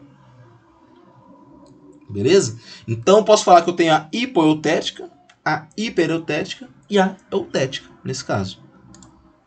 Os 3 tipos de estrutura aí. Como está mostrado aqui. Ó. Nessas condições, ó, no caso da hipoeutética, né, que para essa liga está nessa faixa aqui. Podemos observar que imediatamente antes da reação alfa mais beta ocorrer, existe uma parcela do material já sólido na fase alfa e uma outra parcela na fase líquida. Nesse caso, apenas a parte líquida se transforma em alfa mais beta, segundo uma estrutura lamelar. Né? Que é a alfa proeutética, né, eutética, ou a fase alfa primária. Né? Então, como vocês podem ver que está escrito aqui, a estrutura final vai ter 2 fases alfa. A fase alfa que está presente dentro da estrutura lamelar e a fase alfa que é a alfa primária, que se formou antes. Tá bom? Quando a gente analisa isso, né? Aqui tá bem desenhado aqui, né? Vocês podem ver. Estrutura lamelar. Aqui é estrutura lamelar com ilhas de fase alfa no seu interior, que se formou antes, né? Como mostrado aqui. A partir do J, K, L, M. Tá? Nesse contexto, é importante que a gente entenda o conceito de microconstituinte, né, que é uma parcela identificável da microestrutura. É uma parcela da microestrutura que a gente consegue identificar. Beleza? Então é um microconstituinte. Né? Aqui, então, para a liga de chumbo com estânio, pode falar que tem um microconstituinte que é o eutético, tem um outro microconstituinte que é a fase alfa primária. E a fase beta primária também. Né? E a fase alfa sozinha, e a fase beta sozinha. Né? Tudo isso microconstituintes.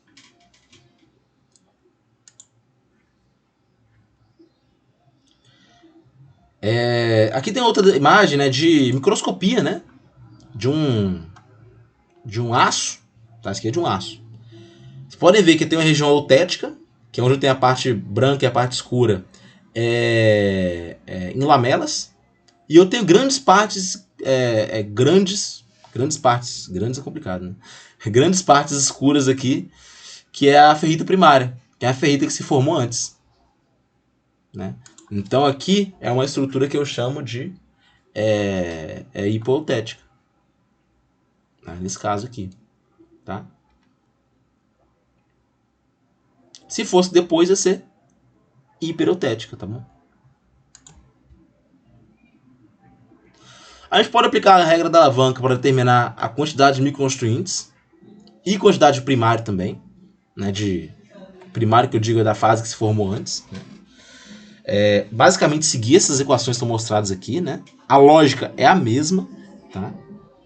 A lógica é a mesma. Né? Eu queria determinar a quantidade de fases eutéticas. Né? Também na fase líquida que não foi transformada a primeira transformação. Né? Que é aquela lá anterior. Né? Pode calcular isso aqui, o eutético. E a quantidade da fase alfa linha, né, que é o primário, pode ser calculado usando isso aqui. Né? Então seria um P sobre P mais Q, calcular o líquido, né, que é o eutético, e um Q sobre P mais Q, que seria o alfa primário.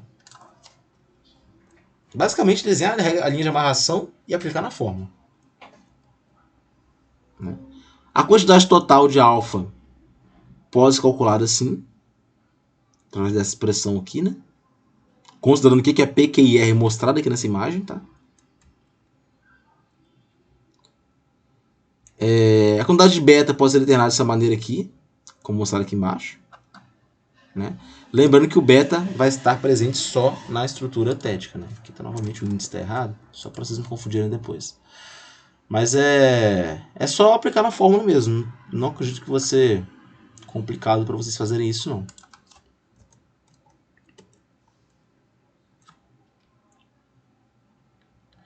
Caso não tenha condições de equilíbrio, a quantidade de estrutura eutética vai ser maior, né?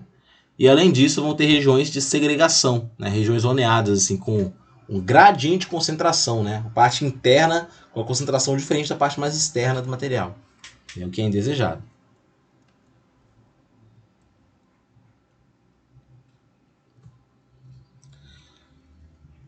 Eu tenho alguns diagramas de fase que eles trazem também soluções intermediárias.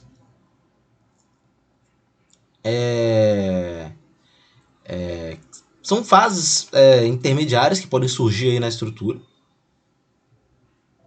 As fases vistas até agora podem ser chamadas de soluções sólidas terminais, que estão presentes em todas as composições, né? Em alguns casos, a gente pode ter também compostos intermetálicos aparecendo aqui no diagrama de fases, tá? Esses compostos intermetálicos, eles geralmente são desejados, né? São misturas de... São compostos que se formam, né, entre os dois metais que compõem a liga, mas que não deveriam se formar, né? Por exemplo, aço inoxidável. É um aço que tem muito cromo, né? Só que em algumas situações, o cromo ele pode se ligar com outros componentes e formar um composto intermetálico, que fica acumulado no contorno de grão, né? Formando alguns carbetos, né? Um carbono, por exemplo, né? E aí o que acontece? O cromo ele protege o aço contra a corrosão. Se o cromo ele formou composto metálico, intermetálico, quer dizer que o aço ele perde a proteção contra a corrosão, né? Então, assim, esse é um exemplo de situação de composto intermetálico indesejado. Outro dele é na soldagem, né? Soldagem de aço também. Pode ser que surja, devido ao aquecimento, compostos indesejados, que a gente pode chamar, por exemplo, de fase sigma, né? Que é uma fase frágil, né? Então, no meio da soldagem, eu vou ter um componente que é frágil, né? Que também é indesejado, né? Então, assim, no diagrama de fase, a gente costuma visualizar aqui, a gente costuma excluir esses compostos intermetálicos. Eles não aparecem pra gente.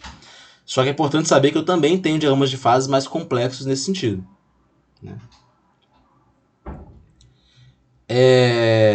O diagrama de cobre com zinco, que é o latão, observe como é que ele é completo. Ele é bem complexo, né? A linha tracejada aqui é onde eu não tenho a definição precisa da fronteira, né? Aqui tem várias regiões, tem a fase alfa, beta, gama, né? A gente costuma trabalhar, né, para latão mais ou menos aqui, mais ou menos a região alfa só, alfa pura, né? Então até mais ou menos 40% aqui no máximo, né, de zinco, né? Mas é um diagrama de fases aqui, como está mostrado, com vários compostos intermediários aí. Aqui, vocês parando para olhar, vocês podem achar algum ponto interessante aí. Não sei se tem ponto eutético aqui. Eutético não tem não, mas vocês podem ver que tem vários compostos diferentes. Aqui o diagrama do magnésio do chumbo, né? Vocês podem ver que nesse diagrama apareceu o Mg2 chumbo, né? Magnésio 2 chumbo, né? Que é um composto intermetálico formado por magnésio por chumbo, tá? Né? Tá mostrado aí.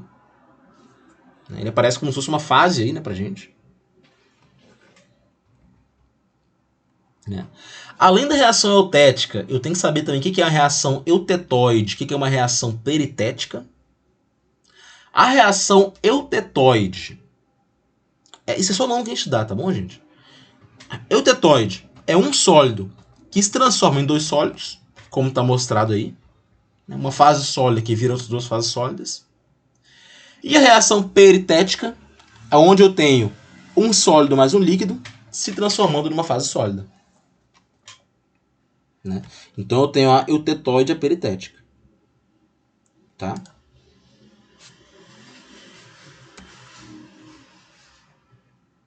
Nesse daqui, né, acho que não me engano é uma parte do zinco mesmo, né? Do cobre com zinco. Eu tenho um ponto E aqui, que é onde eu tenho um sólido virando dois sólidos. Então esse ponto aqui é um ponto eutetoide, onde vai haver a reação eutetoide. E o ponto peritético está aqui, o ponto P, onde eu tenho um sólido mais um líquido se transformando em um sólido. É um ponto peritético. Tá?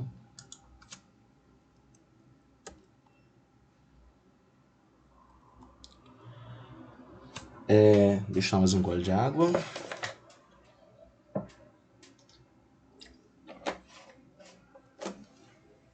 Bom, eu tenho reações congruentes, né? Transformações congruentes também. São denominadas reações congruentes aquelas onde as transformações ocorrem sem alteração da composição química. A composição química não se altera, né? Mas vai ocorrer a transformação. Né? Como é o caso da transformação alotrópica, né? E como é a fusão de materiais puros. A alotropia, lembrando que é quando o átomo ele muda a forma, o material ele muda a forma com qual os átomos estão arranjados. Eu até citei o exemplo lá na capítulo 3, se não me engano, 4, do estanho, que passa do branco para o cinza. Né? Eu não estou mudando a composição do estanho, é estanho puro. Só que ele muda seu arranjo. Essa é uma reação congruente. As reações incongruentes são aquelas que possuem alteração da composição. Uma reação eutética, uma reação eutetoide, né? São exemplos de reações incongruentes.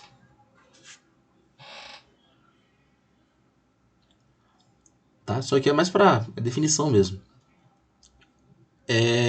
Eu tenho diagramas de materiais cerâmicos, como está mostrado aí. Né? Tem o sistema de esse óxido de alumínio com óxido de cromo, óxido de magnésio com óxido de alumínio. Né? São sistemas comuns. Né? O dióxido de alumínio com óxido de cromo é algo bem simples se a gente observar. É um diagrama bem simples. Esse daqui de magnésio, de óxido de magnésio com óxido de alumínio, ele é um pouco mais complicado. Tá bom? Vocês podem observar que existem vários compostos intermetálicos aí surgindo. Aqui eu tenho esse sistema de zircônia, né, com óxido de cálcio, que vai me dar várias estruturas diferentes. Né? Você pode até ver que aqui, especialmente nesse diagrama de fase, está indicado que a região que eu tenho uma estrutura cúbica, uma estrutura tetragonal, uma estrutura monoclínica, a coexistência de uma estrutura cúbica com monoclínica. Né? Lembrando que essas são as possibilidades de estrutura cristalina. Né? A gente não costuma estudar muito esses diagramas, tá? Aqui é nível de engenharia. Mas eles existem e são bem complicados. Aqui tem mais uma de óxido de silício com óxido de alumínio. Vocês podem ver aí que tem alguns compostos que tem até nome especial dado por ele, né? Que tem aplicação... que tem aplicação de verdade, né?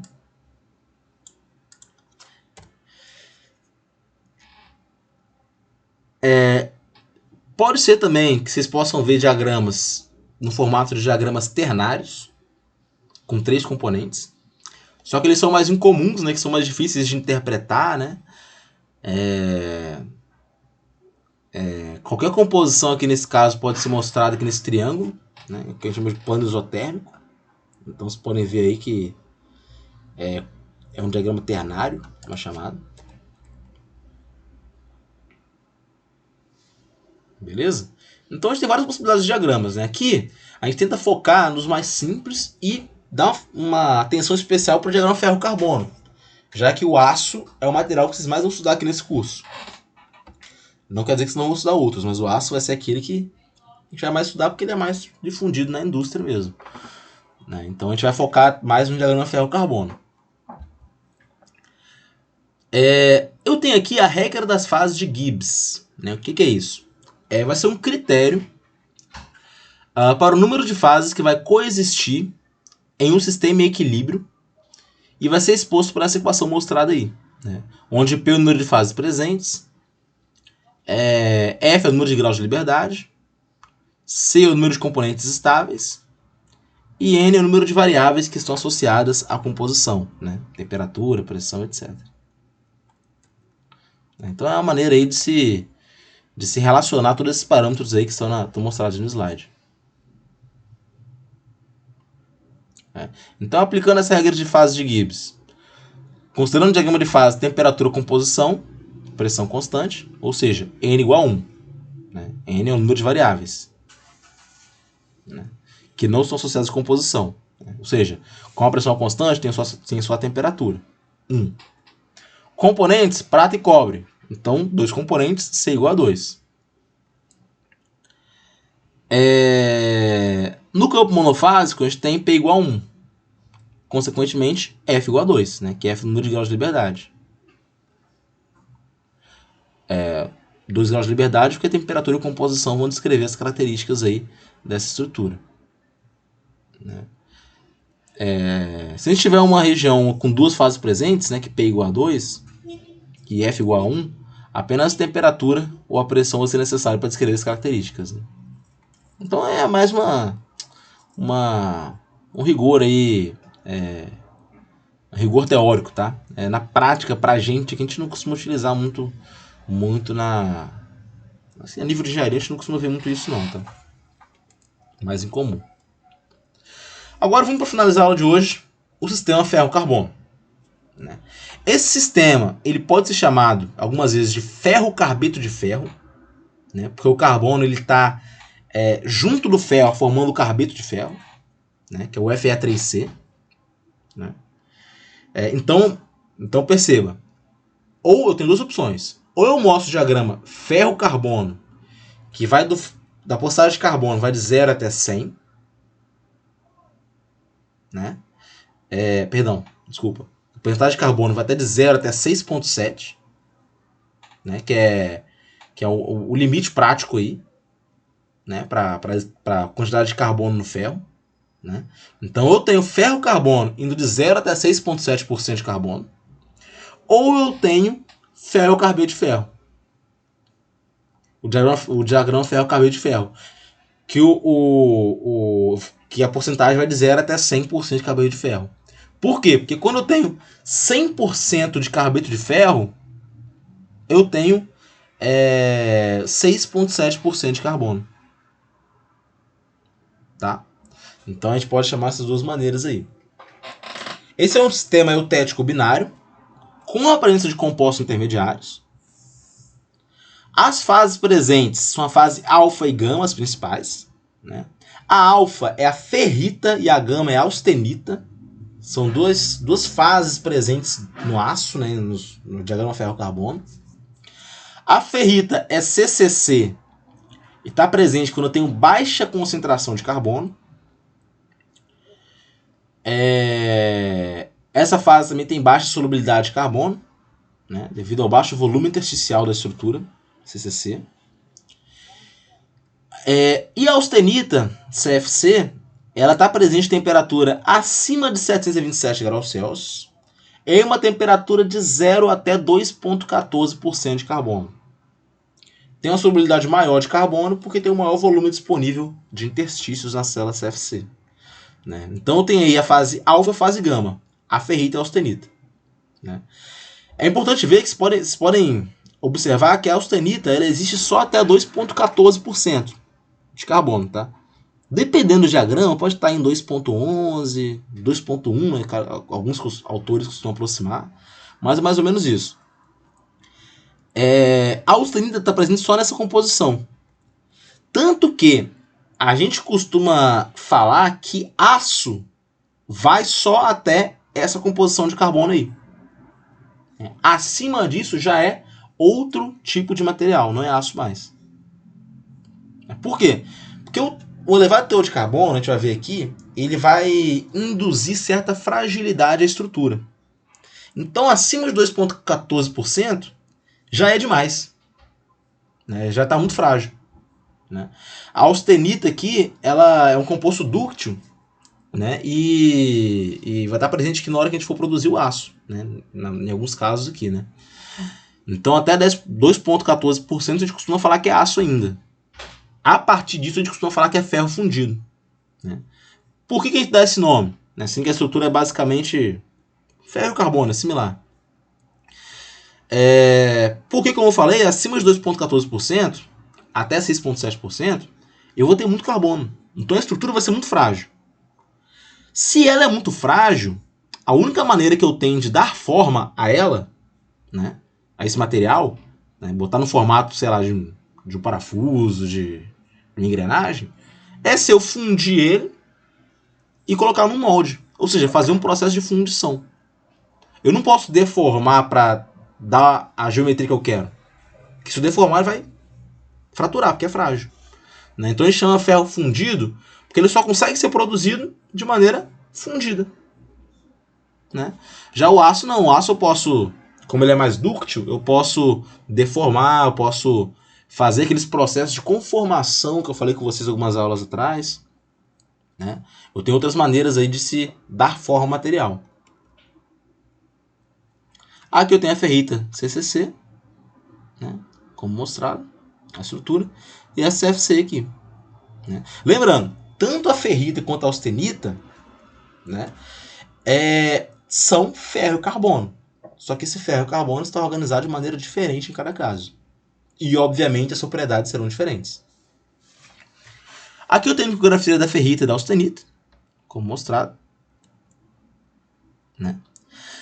No diagrama ferro-carbono vai aparecer também a ferrita delta, que ela está lá em cima no diagrama de fase. Né? É uma estrutura CCC, só que ela só existe em equilíbrio em temperatura muito alta. Então a gente costuma deixar ela de lado, na maioria das vezes, a gente não costuma falar muito dela, que é a ferrita delta. E a gente tem o carbeto de ferro, que é o Fe3C, né? Que é a nossa sementita. É um composto intermediário. Né? A sementita tem a célula unitária ortorrômbica, como mostrado aqui embaixo, né? Concentração de 6,7% de carbono. Essa aqui é a sementita. Tá bom? Então já falei da austenita, da ferrita, ferrita alfa, ferrita delta e a sementita. São os 4 aí, diria, principais aí, as principais fases. Eu tenho também a nossa querida perlita, né? Que é o que é o microconstituinte gerado da reação eutetoide, reação eutética. Né? Aqui a gente vai focar mais na reação eutetoide. Né? Só que o que eu falei antes para vocês, para a reação eutética, vale para o eutetoide aqui. Né? Ou seja, eu vou ter um sólido virando 2 sólidos, né? Nesse caso aqui da reação eutetoide. Né? Eu vou ter uma estrutura aqui, ó. Perceba que a perlita ela é alfa mais sementita. Ela é ferrita mais sementita. Essa ferrita sementita ela vai estar em estrutura lamelar, em lamelas, né? Da mesma maneira que eu falei da reação eutética lá. Então a perlita nada mais é que sementita e ferrita em organização lamelar. Tá? Essa vai ser a perlita. Né? Aqui temos o nosso afamado diagrama ferro-carbono. Né? Aqui no cantinho, na esquerda, bem pequenininha essa região aqui, é a região de ferrita sozinha. Ou seja, ela só existe um equilíbrio aqui em composições bem baixas de carbono. O campo da austenita está aqui, um pouco mais alto, um pouco maior, né? Lá em cima eu tenho o campo da ferrita delta, né? Vocês podem observar que é acima de 1400 graus Celsius, por isso a gente acaba descartando, a gente não fala muito sobre ela. Aqui eu tenho mostrado a reação eutética, que já está lá para a parte dos ferros fundidos, né? Em 4,3%. E aqui eu tenho a reação eutetoide aqui na esquerda. Né? Para o aço, o nosso foco aqui vai ser a reação eutetoide. Né? Que vai ser um sólido, que é a austenita, se transformando em 2 sólidos, que é a ferrita mais a sementita. Ferrita e sementita organizadas de forma lamelar. Tá bom? Então é basicamente isso. O que eu falei antes para vocês, reação eutética, vale aqui. Né? Então, antes da eutetoide, eu vou ter uma hipoeutetoide, onde eu vou ter a existência de uma ferrita proeutetoide, né? Uma ferrita primária, como a gente viu antes. Depois da reação eutetoide, né? Eu vou ter aqui uma estrutura formada que vai ser hipereutetoide, que vai ser uma perlita, mas com ilhas aí de sementita espalhadas. Né? A sementita proeutetoide, ou também chamada de sementita primária. Né? E é isso, né? A reação eutetoide, ela acontece aqui, como mostrado, a 0,76% de carbono. e a 727 graus Celsius. Tá? Isso pode variar um pouquinho de literatura para literatura, né? Alguns livros trazem 0,77, alguns aproximam para 0,8, né? Mais ou menos isso. Outros pontos interessantes desse diagrama. Essa quininha aqui da fase alfa aqui embaixo, em 0,022.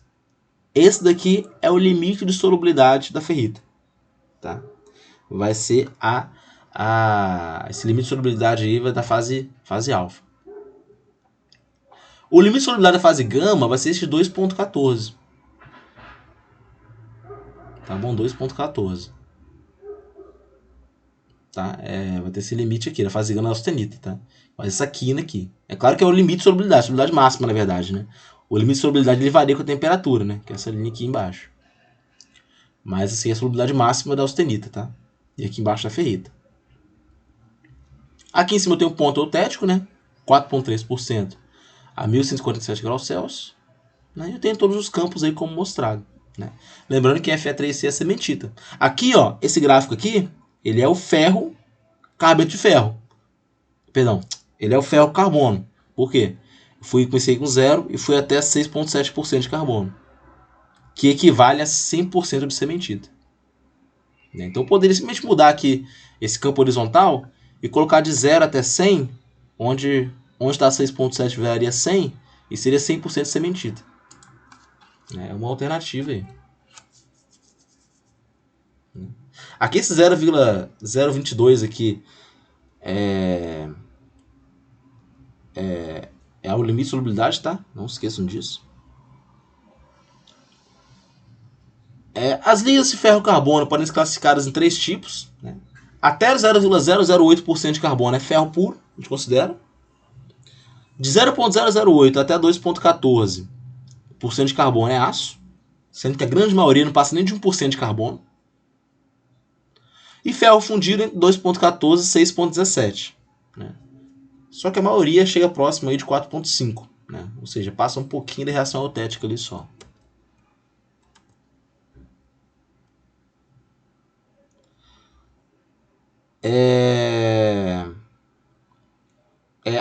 Uma curiosidade, né, que a gente tem a fase alfa, de ver, obviamente, tem a fase beta, né, que seria a sequência do alfabeto aí. Só que, na hora que, como está mostrado aí, quando foi explorando esse diagrama de fases, né, foi descoberto um desaparecimento do comportamento ferromagnético, mais ou menos 760 graus Celsius.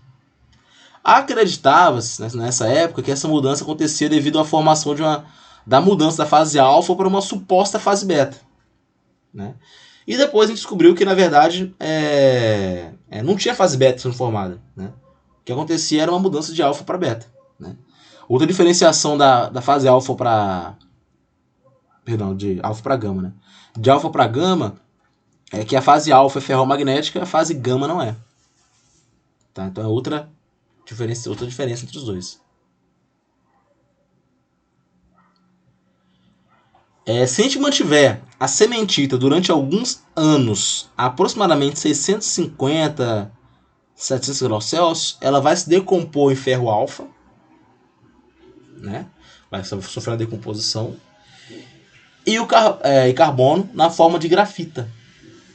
Esse é um exemplo clássico da fase metaestável, né? Que está em quase equilíbrio. Né? Ou seja, precisa de um período muito longo de tempo para haver essa transformação.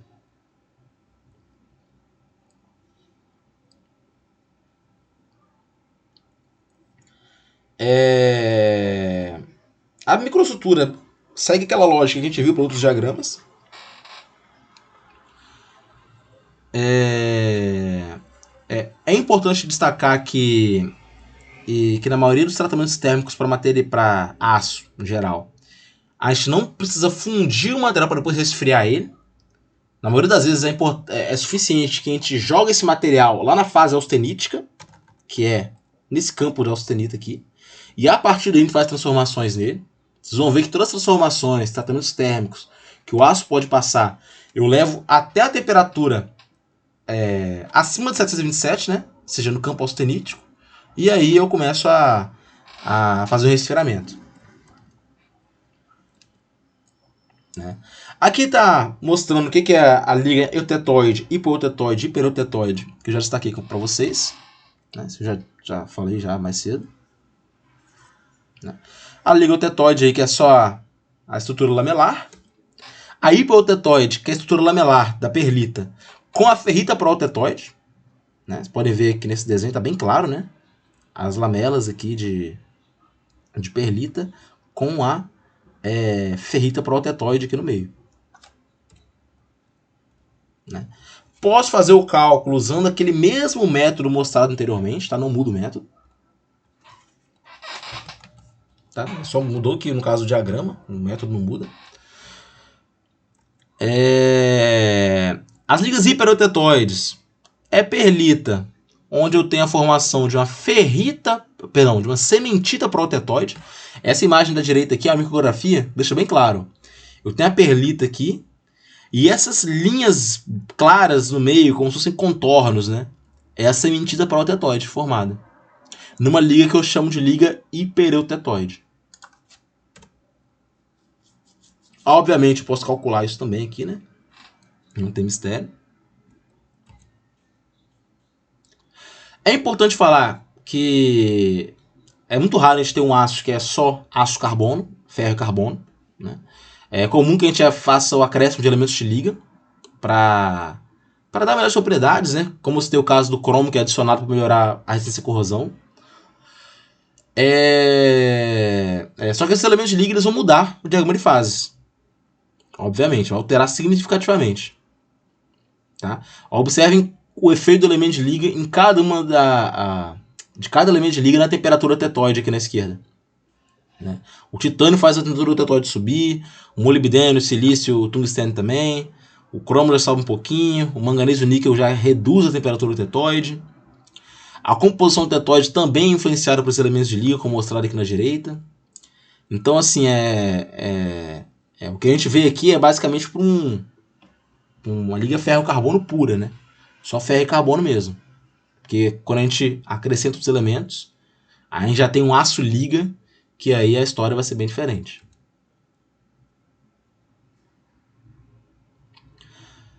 Aqui tem um exemplo de uma liga 99,65% de ferro, 0,35% de sementita, né? Uma temperatura imediatamente abaixo do eutetoide, para determinar as frações de fases de ferrita total e de sementita, né? E de ferrita protetóide de perlita, de ferrita tetoide, e de ferrita e sementita tetoide, né? Se a gente olhar bem, em 0,35%, isso aí é antes do ponto eutetoide. O ponto eutetoide é em 0,76. Ou seja, essa liga aqui vai ser uma liga que eu já sei que vai ser uma liga hipoeutetoide. Ou seja, ela vai ter uma ferrita proautetoide. Isso a gente já sabe. Os cálculos aí, eu não vou perder mais tempo com isso, né? Porque já está bem explicado aqui no slide. E a aula já está bem longa, né? Mas é basicamente aplicar a regra da alavanca em tudo, né? Em todos esses cálculos aí. E fiquei com um exercício para vocês, tá bom? Com certeza vou voltar aqui para fazer a lista, mas é bem tranquilo, gente. É aplicar a regra da alavanca. Se com a minha explicação aqui vocês ficaram confusos com a regra da alavanca, o que eu recomendo? Dê uma olhada no Callister, que lá tem uma explicação bem detalhada da regra da alavanca. Ou coloque no YouTube lá, regra da alavanca sem ferro carbono. Tem milhares de vídeos aí que explicam como é que isso funciona. Tá bom? Uma recomendação para vocês. Às vezes a maneira que eu explico não fica clara e quando outra pessoa explica fica mais fácil. Isso a gente já sabe o que acontece. Tá bom? Pessoal, então é isso, né? Finalizamos a aula de hoje. Alguém tem alguma pergunta para fazer?